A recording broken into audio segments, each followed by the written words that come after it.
Welcome to Choice Classic Radio, where we bring to you the greatest old-time radio shows. Like us on Facebook, subscribe to us on YouTube, and thank you for donating at choiceclassicradio.com.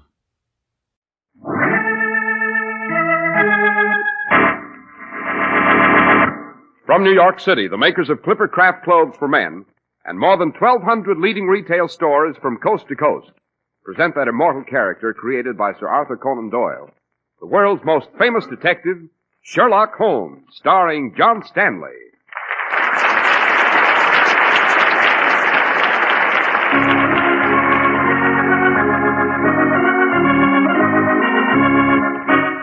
This week's story, The Adventure of the Bloomsbury Ballad. Holmes, why the deuce are we prowling around inside this deserted old house? To observe, Watson, and perhaps to meet an occupant. Confound it, Holmes. The place has been empty and boarded up for 30 years. No one lives here. So, no one lives here, Watson. Listen.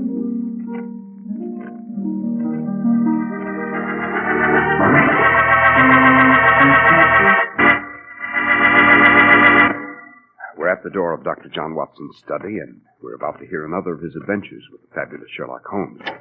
Well, good evening, Mr. Harris. Good evening, Dr. Watson.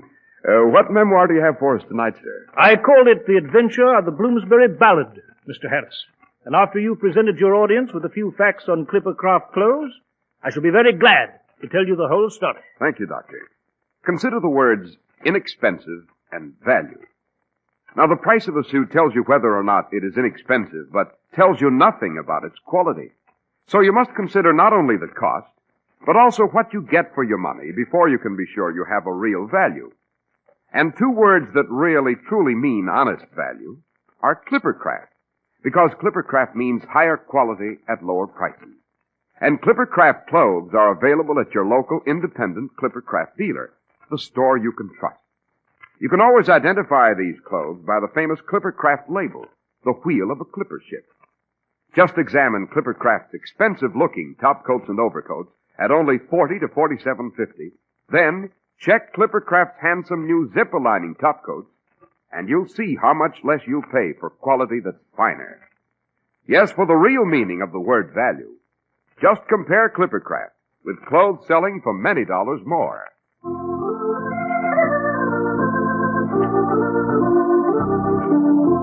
And now, Dr. Watson, what about the adventure of the Bloomsbury Ballad?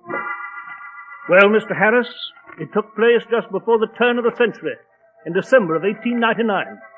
And this time, Holmes and I became involved through an old and personal friendship of mine. On Bloomsbury Square here in London stood a once imposing townhouse, which for 30 years had been empty and boarded up. Perhaps, Mr. Harris, I'm getting ahead of my story. It actually begins in the legal office of the Honorable Reginald Dudley, solicitor, on Chancery Lane near the Temple. One afternoon, Mr. Dudley received an unexpected visitor. So, you don't recognize me, Mr. Dudley? Look here, my dear sir. I'm a very busy man. You've come to my office without an appointment. I assure you that I haven't the faintest idea who you are. Then let me refresh your memory, Mr. Dudley. 30 years ago, a financier named Sir Percy Whitford owned a great house on Bloomsbury Square. He had two daughters, the eldest Elaine, the younger Elizabeth, a beautiful girl with great talent at the harp. Elizabeth, incidentally, married a man named Arthur Harvey. Shall I go on? Yes, go on. Sir Percy Whitford became involved in some illegal financial scandal, and the family was disgraced. Arthur Harvey, because of the stain on the family name, left the Whitfords, vanished. And Sir Percy, with his two daughters, fled England, sailed for Canada. You seem to be well informed so far, my friend. I am indeed. For reason you shall learn later. But see. The vessel carrying the Whitfords went down off Ireland, with no survivors. The residue of the Whitford estate, some £50,000, and the old house, is now being administered by yourself as solicitor. That is true. But since there are no living relatives of the Whitfords, the old house goes up for auction next week, and the money disposed of at my discretion. Now, Mr. Dudley, that is where you're mistaken. What do you mean?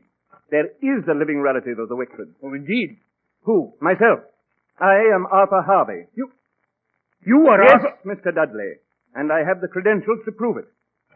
As the husband of Elizabeth Whitford, deceased, I am the sole heir to the Wickford fortune.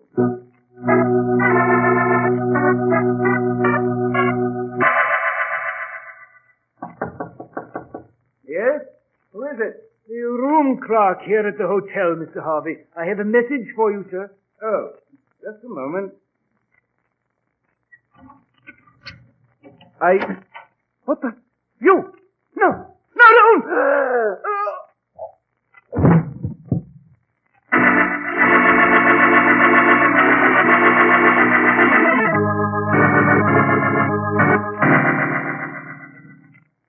By Jove, Holmes. What is it, Watson? Well, according to the Morning Telegraph here, a man named Arthur Harvey, recently returned from India, was stabbed to death in his rooms at the Travellers' Club on Pall Mall yesterday evening. The official police have no clues to the identity of the mysterious assailant. Indeed, a most regrettable affair, no doubt. What is it, Watson? You look a bit upset. Well, Holmes, I knew Arthur Harvey many years ago in India. We fought through the Afghan war together. Indeed, he saved my life from the Ghazis near Kandahar. Really? You know, I recall his telling me he was the sole member by marriage of the now extinct Wickford family on Bloomsbury Square. I see. And so you would like to catch his murderer and avenge his death? Yes, Holmes, I would indeed. In that case, Watson, let us proceed at once to Pall Mall and the Travellers' Club.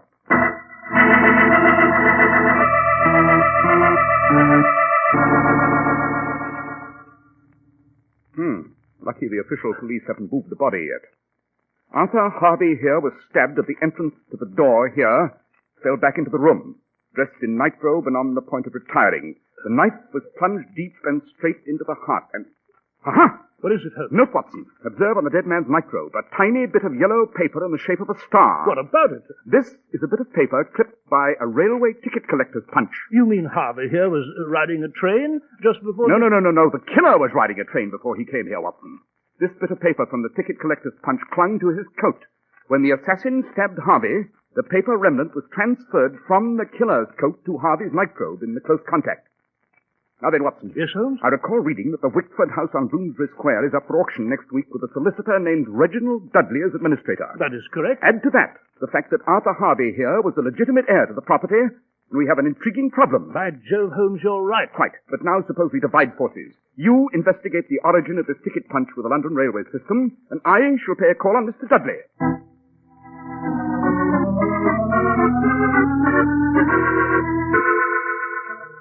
And you have no idea who might have murdered Arthur Harvey, Mr. Dudley? No, Mr. Holmes, I do not. You must be aware, however, that Harvey might have had several enemies. Indeed? Yes.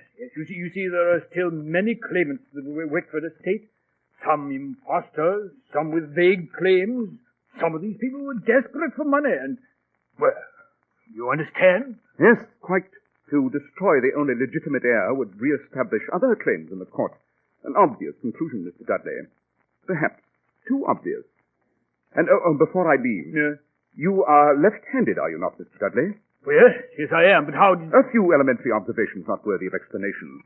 I wish to point out, however, that you have a black smudge on your left cuff, a rather jarring note in an otherwise fastidious ensemble. Now, Mr. Dudley, I must bid you good evening.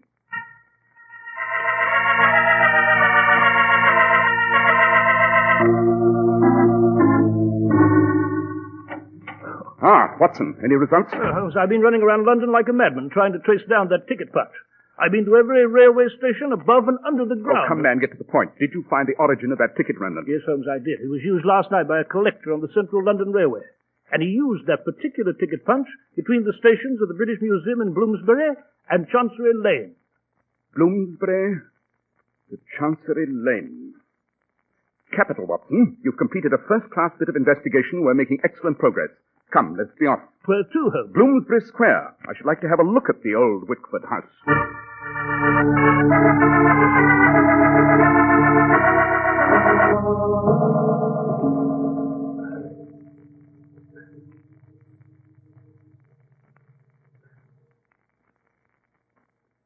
Well, Watson, there it is.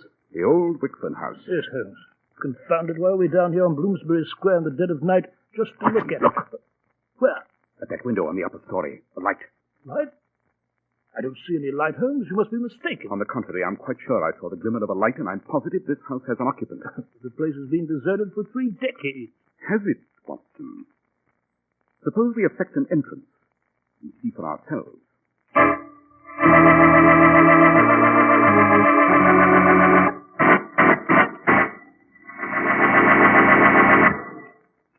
Dr. Watson. Dr. Watson, this is an unusual adventure. What about that light in the window of the deserted house? What happened after that? A series of very strange events, Mr. Harris, and I shall relate them to you immediately after you present a few facts on Clippercraft clothes.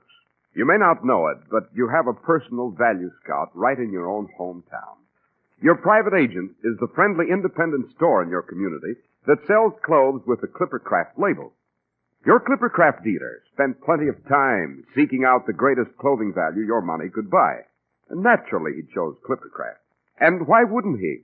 When Clippercraft makes it possible for you to own one of the most luxurious suits you've ever seen for only $40 or $45, and a Clippercraft suit of pure worsted for as little as $45. A suit with more hand-tailoring details than you would ever expect to find at that low price. It takes great planning to give you so much fine quality for so little money. In fact, it takes the concentrated buying power of more than 1,200 independent Clippercraft dealers from coast to coast. That's why men who know insist on Clippercraft clothes bearing the Clippercraft label.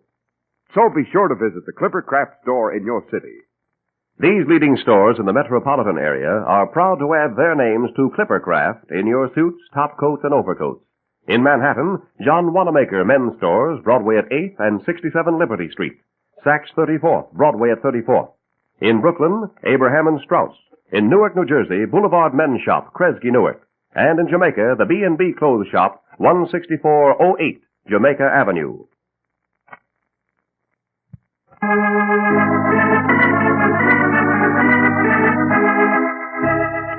Now, Dr. Watson, you were relating to us the adventure of the Bloomsbury Ballad. So I was, Mr. Harris. So I was. As you remember, Holmes saw a light in the window and determined to effect an entrance. We managed to get into the house through a ground floor window. Then we started to prowl through the house, through the cold, dark rooms laden with the dust of the years, cluttered with grotesque furniture and the relics of a musty past. And then...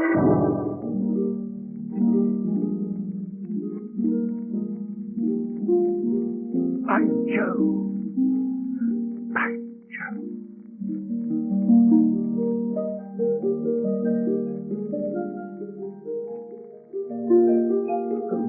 Holmes, what the devil is it? Who is it? Sounds like a ghostly musician upstairs playing a... Precisely, Watson. A harp. But why, Holmes, why? Why would anyone play a harp here in this empty, gloomy house? Suppose we go upstairs and see.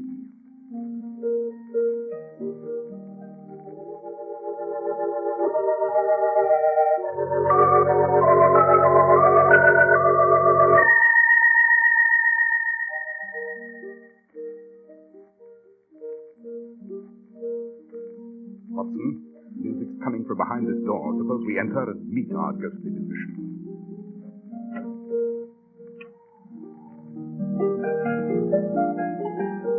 Holmes, it's an old lady. Look how she's dressed. The style of 30 years ago. Good evening. Oh, good evening, gentlemen. My, but I'm afraid you startled me. Did we? Oh, indeed you did. I had no idea we were to have callers this evening. Oh, then welcome to Wickford House. Holmes. Thank you, madam. Won't you sit by the fire and warm yourself? My sister Elaine will be here presently. Elaine? Yes, I am Elizabeth Wickford, and my sister is Elaine. Well, that's absurd. You're both supposed to be... Quiet, Watson. Miss Wickford, allow me to present Dr. Watson. I am Sherlock Holmes. Oh, Dr. Watson, Sherlock Holmes, how nice, how very nice. Didn't I meet you at the reception last week? Reception, madam? What reception? Why, Buckingham Palace to Her Majesty Queen Victoria.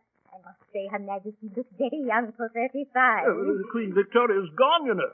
Now it's Edward. I'm afraid we were not invited to the reception, madam. I trust it was a brilliant affair. Ah, yes, Mr. Holmes. Lovely, lovely. A distinguished gathering. I met Benjamin Disraeli, Jenny Lind, Alfred Tennyson, Holmes, now Robert the woman is mad. All these people are dead. Yes, quite Watson. Yes, Miss Wickford, they're all famous indeed. This is a great and fruitful year for Britain, isn't it? Yes, Mr. Holmes, yes, indeed. And in less than 30 years, we shall all be seeing the turn of a new century. Isn't it exciting? It's amazing.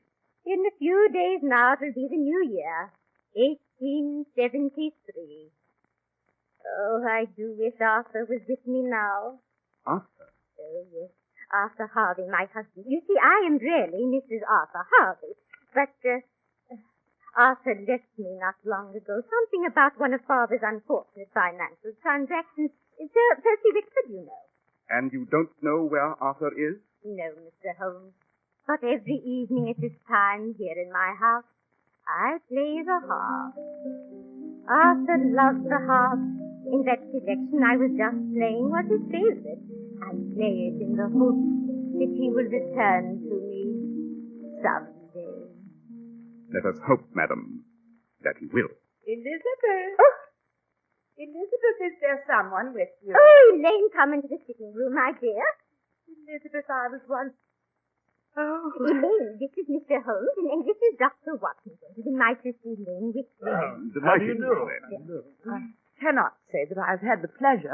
We had some acquaintance with Arthur Harvey. Isn't that lovely, Elaine? They know Arthur, and of course we shall ask them to stay to see you. You're a gentleman. Oh, we should be delighted. Elizabeth, dear, it's rather late, and I don't think... Oh, please, Elaine, it's so lonely in this big house, and we haven't had gentlemen callers in such a long time.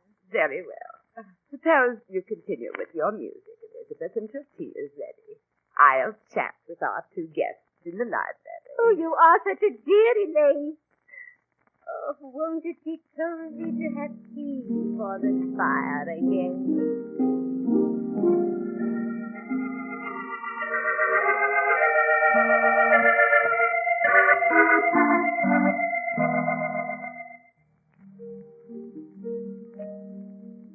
By Jove, Miss Elaine, we were sure you were dead. As far as the world knows, Dr. Watson, we are dead. But now that you two are here, I'm afraid we cannot keep our secret any longer. The fact is, we were on that ship with our father, Sir Percy, when it went down.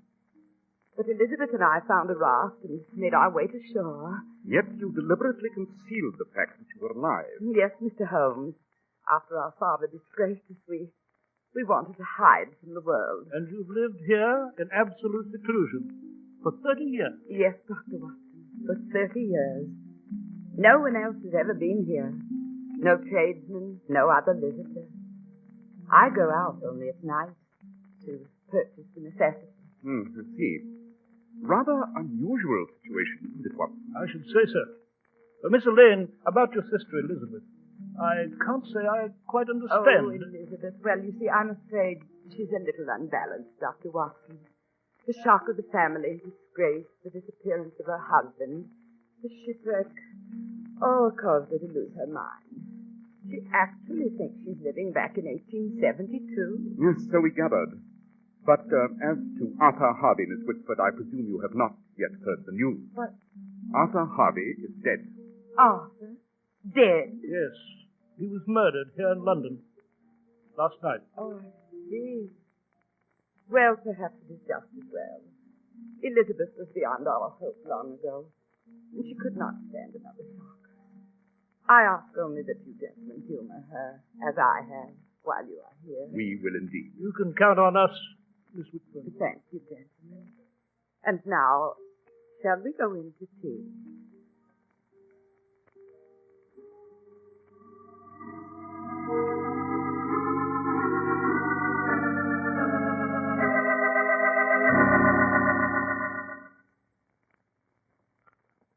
A most interesting tea, Watson.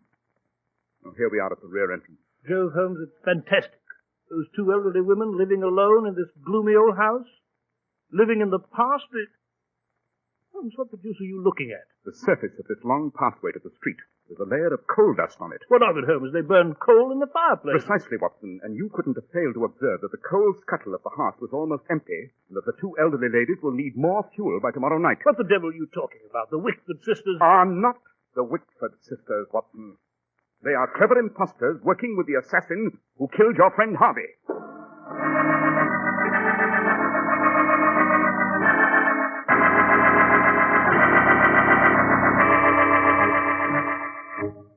You took your time getting that bucket of coal here tonight, Dudley. I should say you did, Mr. Solicitor. You've been late with it every night. What do you expect us to do, freeze to death? Now, see here, you two. I'm sick and tired of having to carry that confounded coal up that long garden path. Oh, indeed, you're sick and tired. Yes, what about us, Margie and me, hanging about this old house, dressed up in these silly clothes, posing as a couple of balmy old ladies, the Wickford sisters?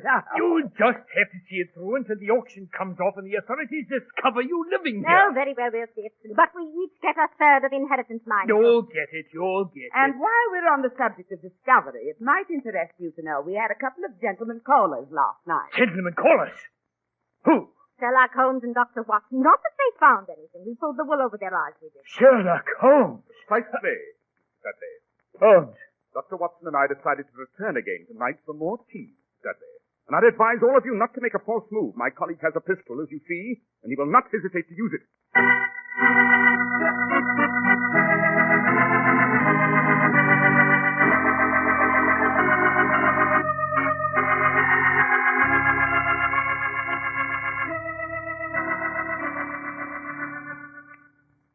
Jove, Holmes, here in our rooms at Baker Street, this whole thing seems like an unpleasant dream. The whole thing was a clever, romantic swindle, eh? Yes, quite. Dudley killed Arthur Harvey to remove the last legitimate heir. Yes, but Holmes, how the deuce did you know that Dudley... The ticket punch proved that the killer had made a train journey from Bloomsbury to Chancery Lane. And Dudley's office is on Chancery Lane. But the empty coal scuttle at the Wickford fireplace was by far the most salient clue, Watson. How? Both Elizabeth and Elaine are elderly ladies. They needed coal to heat that sitting room, and neither was strong enough to carry a full coal bucket up that long garden path. But no tradesman could have carried out the path, since the secret would be discovered. Yet it had to be a man with a man's strength. And that man had to be Reginald Dudley. Precisely. Especially since Dudley was left-handed, and since I had noted a black smudge on his left cuff when I saw him at his legal office. Holmes, for my part, well, I'm profoundly grateful to you. After all, it was my personal friendship with Arthur Harvey that... Not at all, my dear fellow, not at all. I found the adventure most invigorating. And with your indulgence, Watson, I should like to add a final conclusion to your memoirs. Yes, Holmes? What conclusion? You may quote me, Watson, as saying that, in my opinion, the violin is a much more pleasing instrument than the harp.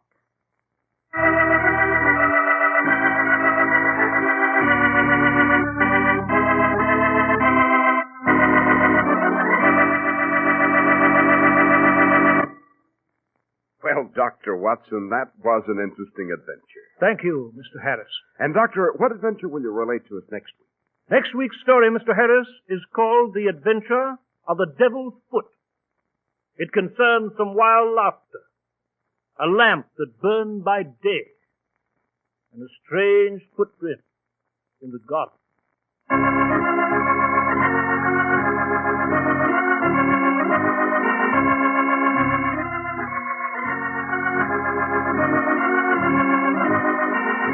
The makers of Clippercraft clothes and more than 1,200 stores from coast to coast have brought you another in the new series of broadcasts featuring the world's most famous detective, Sherlock Holmes.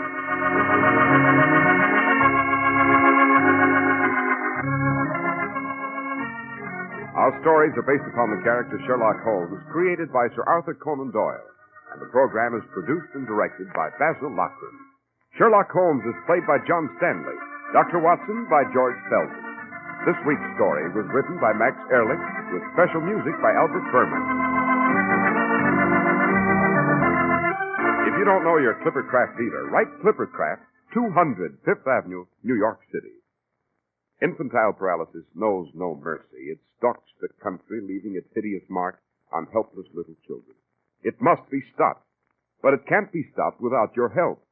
Millions of dollars are needed, so send all the dimes and dollars you can spare to your local March of Dimes headquarters. Join the March of Dimes. Be sure to listen next week to Sherlock Holmes in The Adventure of the Devil's Foot.